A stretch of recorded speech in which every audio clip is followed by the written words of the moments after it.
We're trained to chase numbers, hours, calories, steps, targets, because numbers feel safe, they feel objective, they feel controllable. If numbers look right, we assume progress, but numbers don't show system coordination. They don't show true recovery. They show volume and not quality, and that's the trap. Quantity feels useful, like you did something, you logged it, you finished it, and that feels productive. But quantity without quality is just activity, and activity is not adaptation. That's why someone can do everything right and still feel off. They follow plans, they stayed strict, and at first progress felt so close, but then it started slipping away. It's not failure, it's a mismatch because the input never fit the system. Sleep shows this very clearly. You can sleep 8 hours and still wake up exhausted. The number's right, but the result didn't match. Sleep restores based on state, not time alone. If the system never downshifts, repair never starts. Muscles stay guarded, breath stays shallow, hormones stay alert. The clock runs, but recovery doesn't. You were unconscious, but you never restored. That's why more hours of sleep doesn't fix fatigue.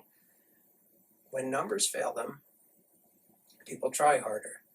Earlier bedtime, stricter rules, more discipline. Control tightens, but pressure doesn't produce quality. Pressure narrows the system's options.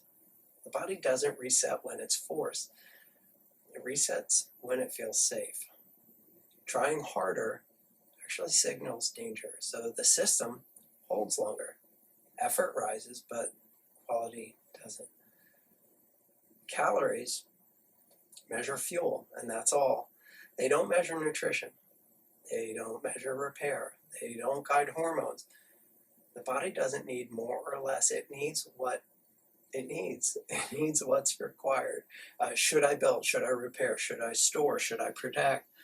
Calories can't answer that question, but nutrients do. And without that clarity, the system guards. It's not broken. It's just uncertain. You can eat enough and still decline.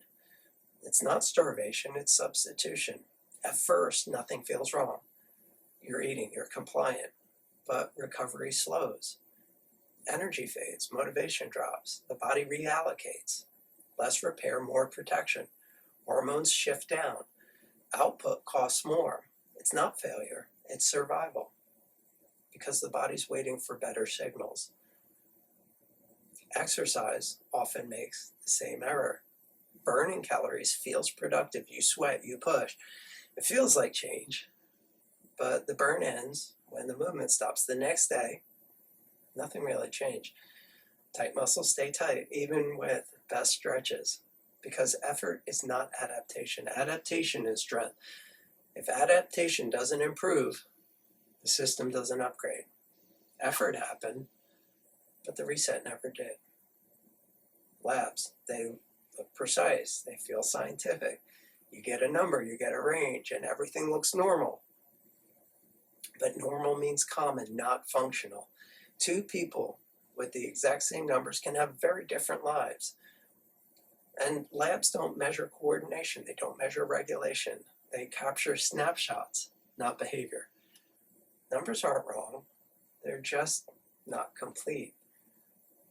When numbers fail to explain, tension rises. We restrict more, we train harder, we control tighter.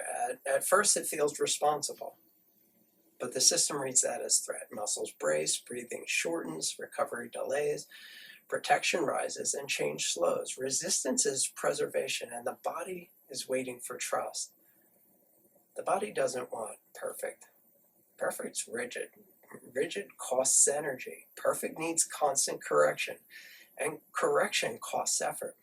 Effort's expensive. The body wants predictable, clear input, reliable timing, room to recover. When signals vary, the system stays alert.